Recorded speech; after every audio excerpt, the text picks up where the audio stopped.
निगरां वजीर आजम कुवैत से दुबई पहुंचकर अक़वाम मुत्तहिदा की 28वीं कॉन्फ्रेंस ऑफ पार्टीज में शिरकत करेंगे। अल मकतूम एयरपोर्ट पर यूएई के वजीर इंसाफ ने इस्तकबाल किया।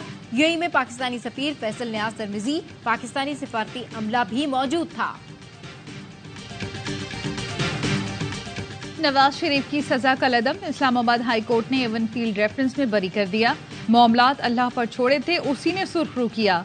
नवाज शरीफ का रद्द-ए-अमल सजा का लदम होने के बाद अहाता अदालत में गुफ्तगू करते हुए कहा, सबसे पहले अल्लाह का शुक्र अदा करता हूँ। अल अजीजिया रेफरेंस मामला भी अल्लाह पर छोड़ा हुआ है।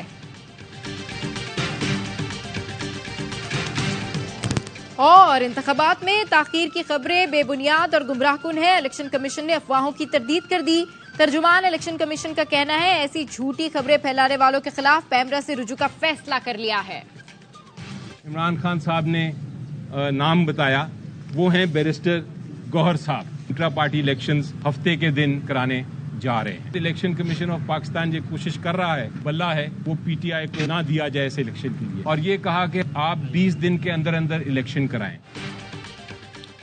सरबराह पीटीआई इंट्रा पार्टी इलेक्शन नहीं लड़ेंगे। बैरिस्टर गौहर अली खान निगरां चेयरमैन के उम्मीदवार नामजद। पार्टी इलेक्शन हफ्ते को होंगे। पीटीआई रहनुमा सेनेटर अली जफर ने बताया, जब तक तोशा खाना केस की सजा के खिलाफ फैसला नहीं आ जाता, चेयरमैन पीटीआई इलेक्शन नहीं लड़ेंगे। कल मुलाकात में उन्होंने बैरिस्टर अली गौहर को नामजद किया है।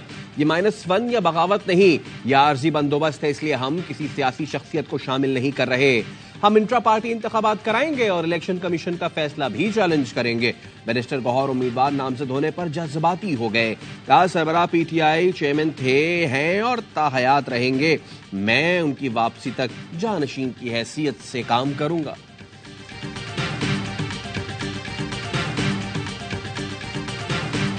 खातून जज को धमकी देने का केस, चेयरमैन पीटीआई की बरियत की दरख्वास्त खारिज। इस्लामाबाद की सेशन अदालत में ट्रायल 20 दिसंबर से शुरू होगा।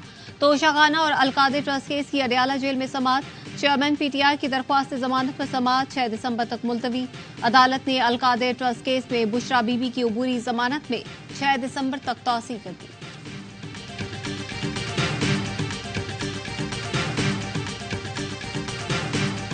फैजाबाद धरना खत्म कराने का फैसला हुकूमत का था। मुआहिदा हुकूमत ने किया, मुआहिदे का मुसवदा मैंने नहीं देखा। जो हुआ बतौर वजीर आजम मेरी जिम्मेदारी थी। साबिक वजीर आजम शाहिद खाकान अब्बासी ने फैजाबाद धरना तहकीकाती कमीशन में पेश होकर इब्तदाई बयान रिकॉर्ड करवा दिया। कमीशन ने 4 सफ़ात पर मुश्तमिल सवालनामा भी थमा दिया। शाहिद खाकान अब्बासी कहते हैं, कमीशन की जानिब से टेलीफोन कॉल पर बुलाया गया। कमीशन तहकीकात कर रहा है। धरने में अगर किसी ने कानून तोड़ा तो कार्रवाई होनी चाहिए।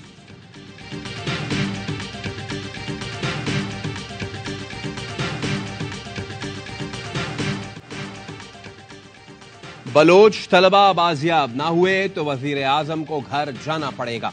जबरी गुमशुदगियां करने वाले भी प्रोसिक्यूट होंगे। लापता अफराद केस में इस्लामाबाद हाई कोर्ट जज मोहसिन अख्तर के आनी किए रिमार्क्स। कहा, लापता अफराद न लाए गए तो वजीर आजम और वजीर दाखिला पर मुकदमे का हुक्म दूंगा। बंद कमरों में कहानी सुनाएंगे, ना किसी की सुनेंगे। 10 जनवरी को नतायज चाहिए। मेरा माइंड बहुत क्लियर है। आइंदा समात पर बच्ची कहे कि मेरा भाई वापस आ गया है।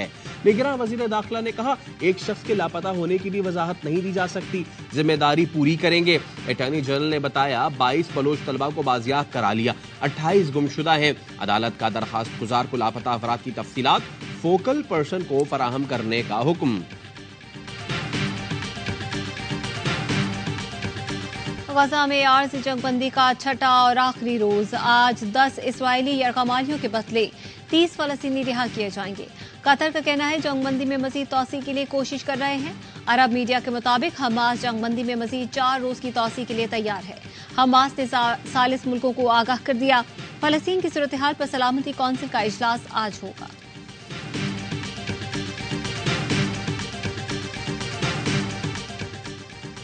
ये वक्त है फ़लस्तीनी अवाम के हक को तस्लीम किया जाए। फ़लस्तीनी सदर महमूद अब्बास का फ़लस्तीन से यकजहती के आलमी दिन पर 2 टोक पैगाम। कहा, खित्ते में बदअमनी हुकूक की पामाली की वजह से है। सेक्रेटरी जनरल एंटोनियो गुतेरेस ने कहा, अक़वाम मुत्तहिदा की करारदाद और आलमी कवानीन के मुताबिक 2 रियासती हल की तरफ बढ़ना होगा।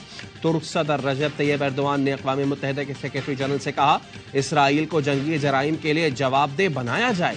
फलस्तीनियों से यकजहती के आलमी दिन पर कराची की शाराए कायदीन पर बड़ी rally. Peoples party, MQM, Jamaat Islami, ANP समेत दीगर जमातें शरीक हुई। तलबा, वकला और मुख्तलिफ शोबों से ताल्लुक रखने वाले अफराद शरीक हुए।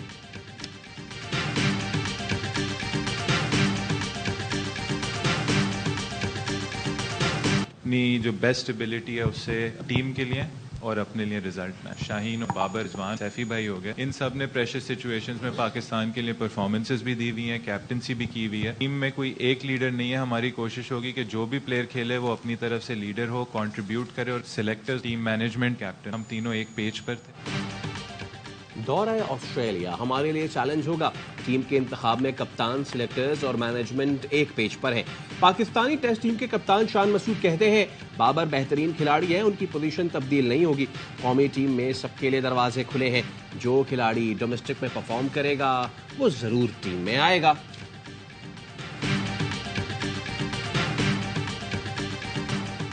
PSL सीजन 9 के लिए कराची किंग्स और इस्लामाबाद यूनाइटेड के दरमियान ट्रेड। Fast bowler Hasan Ali Karachi Kings के लिए खेलेंगे। ऑलराउंडर इमाद वसीम इस्लामाबाद यूनाइटेड का हिस्सा बन गए।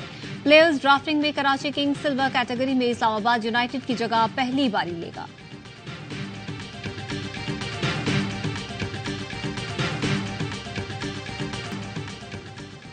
अबू धाबी T10 लीग में आज 3 मुकाबले होंगे। दक्कन ग्लैडिएटर्स का Delhi bulls, team Abu Dhabi का चेन्नई ब्रेव्स और बांग्ला टाइगर्स का न्यूयॉर्क स्ट्राइकर्स से टाकरा होगा। एक्शन से भरपूर लीग के तमाम मैचेस देखिए स्पोर्ट्स पर बराह रास्त।